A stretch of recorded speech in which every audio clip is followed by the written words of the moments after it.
Good afternoon, Scott with T3 Live. Welcome to today's recap. So it is Wednesday and pretty lethargic day. You know, yesterday we had that big downdraft on the strengthened dollar, and that came after the small technical breakdown we had last week when the accelerated trend broke.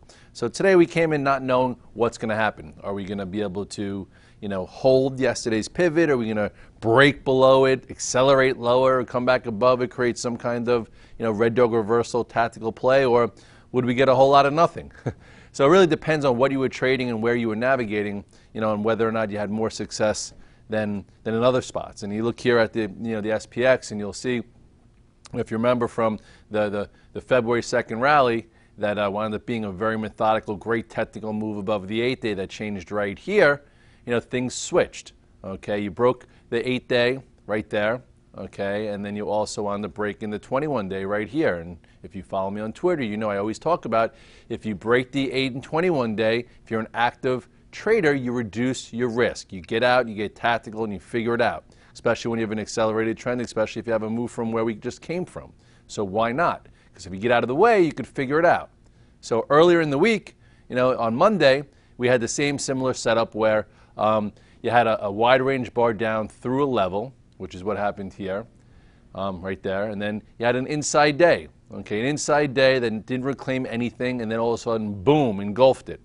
So today, after just say a similar type of setup, we were up a little bit, but they actually were able to bring us below the 2044 to close, pretty much on lows, right on the 100-day. And this was an area that I pretty much wanted to buy on a pullback. But when we close here, and there's still some divergences out there, I'm just not going to take it home overnight. But I'm also not short. A lot of people are saying, you know what, this was a dead cat bounce, no power, which is true. I'm gonna load more short here. I don't know. This just the way the market trades. There's so many damn traps out there. This kind of traps some bulls. I'm wondering down here into a decent support area. I don't really think it's worthy, or of at least a new short. If you were short here and you stayed short, that's one thing. But if you miss this and you're trying to short there, well, getting pretty close to those oversold readings. So for me, I'm just going to be neutral and light overnight and figure out what's next. Do we finally get some kind of scary overnight move that's buyable, or who knows? If you look in some other spots, there's a little bit more strength. You go to the Russell. The Russell right now, is actually above yesterday's high, okay, and it closed the gap. So that's pretty strong. And it didn't trade below yesterday's low. A little different than the spiders. Spiders, if you look where they closed below yesterday's low, right here, and not even close to the gap. So big differential between the spiders and the Russell right now. And that was one thing I was also talking about. Like, it felt like the advanced decline line was fine today. The breadth of the market was decent, but there was just so much selling in the spiders. So what that means, well, I guess we'll soon find out. But anyway, you go back here to the spiders, you might as well look. Again, 8-day broke, 21-day broke. Not much interest right here. This is just like a day in the life, and probably shouldn't be doing much here until you get some kind of signal. And at this point, there's not much. The mid caps, that does sometimes provide leadership, also looked a little bit like the spiders. Not the spiders, I'm sorry, the Russell. And if you play this red dog reversal, okay, where it traded below 268.17, made a low of 267.87. Wow, I should have been on this one. You could have risked 40 cents for what wound up being a move to 270.28, giving you almost $2. And just like the Russell, this almost filled the gap. So are the Russell and the mid caps telling you that perhaps tomorrow you have an update here? I don't know. That's why, again, I wouldn't just be all in short here, considering that there are some signs that, that we might be bouncy, but again, haven't seen it yet. Some of the high beta names were stronger earlier. Netflix bounced a little bit. Some of the other ones bounced a little bit. Apple was still very weak. So you look at Apple. Apple, I don't know if I even traded it today, to be honest.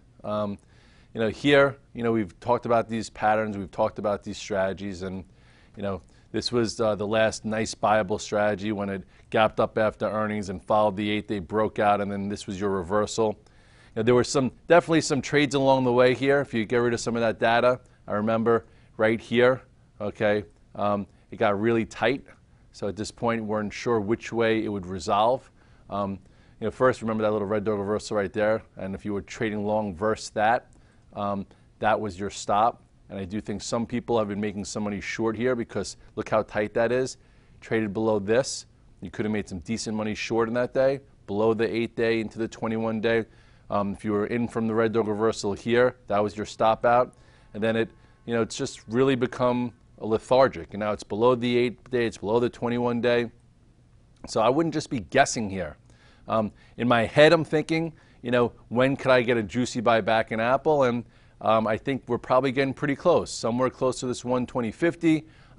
The 50 days right underneath right here, or we get some kind of real potent red dog reversal where you get a push lower, a strong takeover by the bulls.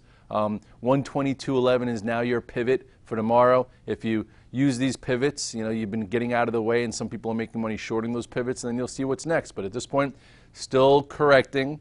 And we'll see what happens into this bigger area, because this kind of, as fast as this went up, that creates that air pocket.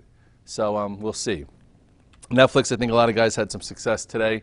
Even though there really wasn't that much, you had to be really early. Okay, we talked about the accelerated trend breaking somewhere around here. This is when the 8 and the 21-day broke around 470, and then it's been just a slow, methodical move lower back to prior support. You did get a move today that I think if you sold it up 11-12, you did okay. If you bought the dip, it was a little wishy-washy. That's what kind of market we're in right now. You have to be very careful.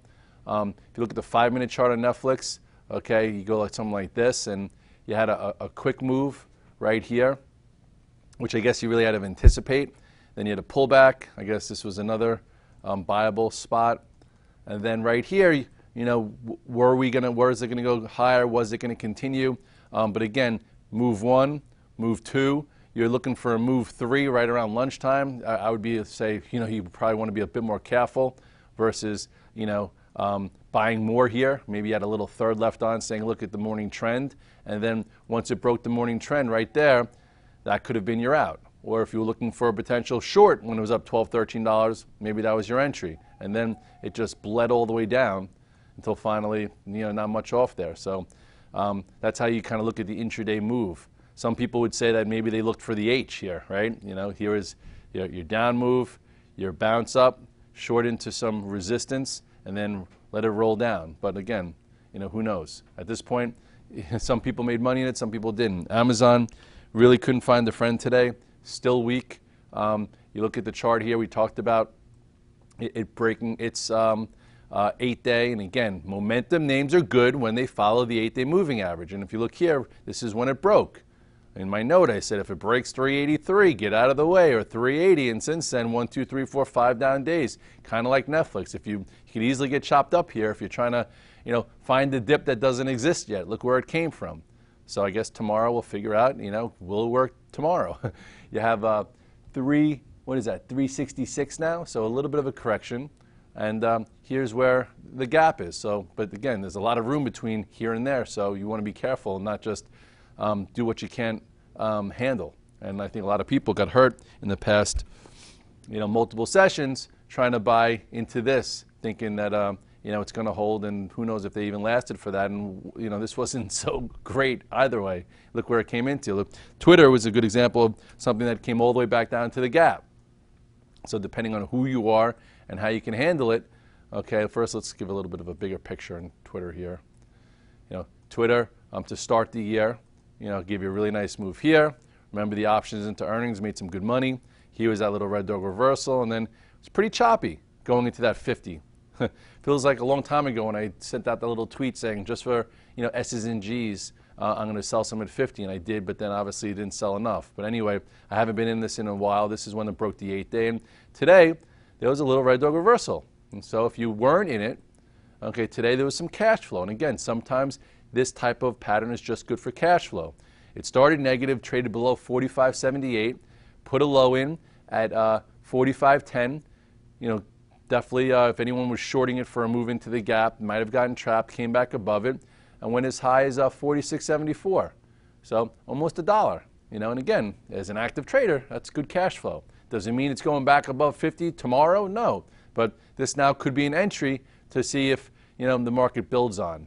Or it could have just been a good day trade if you don't take moves. I actually looked at Facebook, and Facebook really didn't give you much today.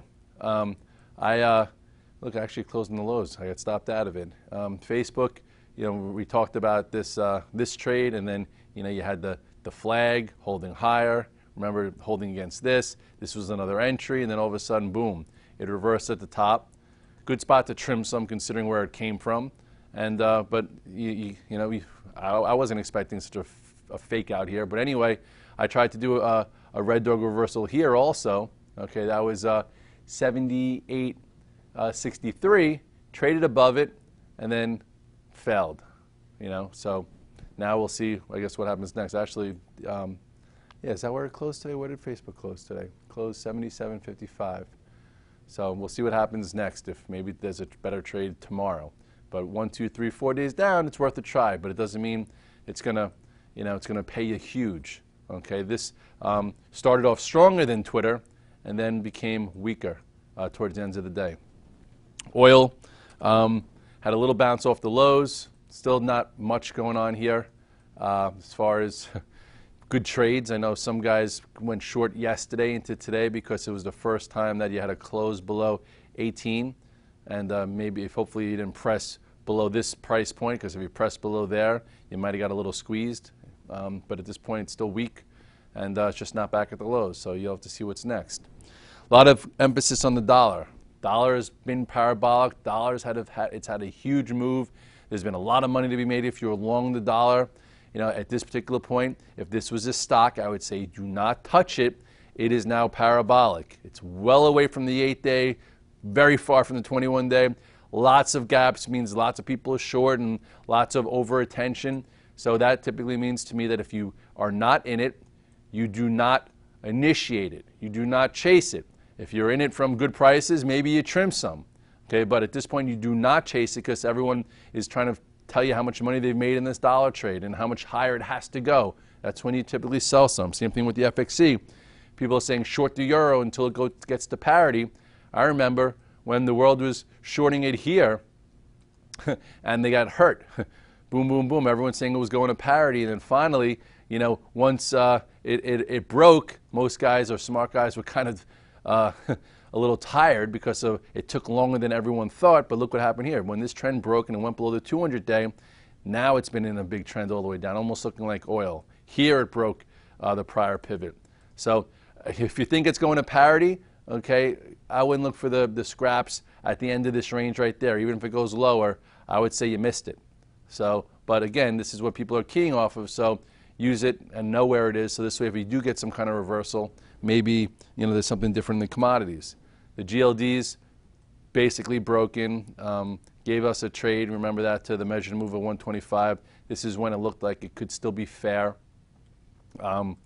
So that you had the gap below the 200-day, and that's your exit strategy. Or at least if you're long and you had a leftover piece, you say, okay, it's different. And once you got gap and didn't reclaim it, that's your other get out of Dodge. But here, down here, okay, if you were shorted, because there's been a lot of people short gold, I would say just hopefully you cover a little bit. It's very extended from the moving averages to the downside. You did see a reversal in the GDX. Sometimes the GDX leads. So with this type of reversal in the GDX, it might have even got some people long gold. This is, by the way, this is exactly what a red dog reversal is. From 2120 all the way down, went below 1748, put a low in here at 1729, so you could have bought it when it reclaimed it with, I don't know, a 13-cent stop or so, and it wound up going $1, right? What's this? This is 1748, closed at today at 1820, 80 cents, big percentage move, calculated. So with that being said, maybe there's a little bit more of a bounce here, and that could be giving you some kind of clue to maybe cover the metal a little bit. Maybe they're anticipating something in the metal soon. So again, you don't need to be in the tail end of moves. Get the meat and potatoes of the move, save the sauce and the juice for someone else, because it definitely gets very slippery. 4:30 today, you have the bank stress test. I'll be talking about that probably tomorrow morning in the morning call, not now. We'll see where they are and see how they reacted and see who came out best or whatnot. There was some news after the close about ACAD. A lot of people always say to me, Red Dog, why don't you in any of these bios? They move real fast and they could reward you, when they work. But after the close, they said something about the CEO retiring, something about the drug happening a little bit later, and all of a sudden it's down $12. So after reversing today, there's probably still some people in this, and even though you can get rewarded well, I'd rather not be in something that could take $12, $13 away and really kill a week, a month, or a few months. But there are a few of these that look good. Maybe for an intraday move, the CYTK moving forward looks pretty good. Here you are holding the 21-day. Maybe a move happens intraday. This Halo looks pretty good, going sideways, holding the 8 and 21-day, getting tight. I don't see any kind of patterns like this in technology or high beta land, unfortunately. But in some of these, they're getting tight. So if volume comes in the morning, maybe you go with it. This REGN, I still think, BIOS is strong. This, quality above the 8 and 21-day, right near this area. I don't know if it's going to take news. I know buying high has not been working, but a real breakout above this 430 at some point could be something to put on your radar for a real high volume breakout. Looks pretty good. And there's still lots of things to do. Markets, I think the S&P is almost 3.5% off the highs. There are some people saying we're 1% away from a low, start buying now. There are some saying 10, 15, 20%. At this point, a reduced risk. When we broke trends last week, still getting a little chopped up, and it's a little annoying. As you can tell, my energy level's a little down because actually from today I just chose some of the wrong vehicles, and I overemphasized the spiders, and that was one of the little reversal patterns that didn't work, where some others did. And I also actually emphasized on Facebook, and that didn't work, as well as Twitter. Just one of those days where if I was playing you one of those songs, it would be, as Mama said, there'd be days like this, and that's what kind of day it was for me. So with that being said, I'm neutral and flat overnight. Hopefully, maybe the next day or so, a good juicy trade sets up in Apple, because that's been choppy, and I'm usually happy when it's trading well with momentum. Hasn't happened yet, maybe soon. The spiders were very lethargic in this area. If we get a huge gap up tomorrow, then you know what? I should have taken some risk, but the way we closed, it didn't seem as like it's exactly ready, so I'm going to try and be a bit more precise. And just keep staying optimistic and putting your best foot forward, and at some point there'll be more clean-cut type of scenarios. And today there was some divergences, and we'll see how they all work out. But it's Wednesday, tomorrow's Thursday. Have a good night. I'll see you tomorrow.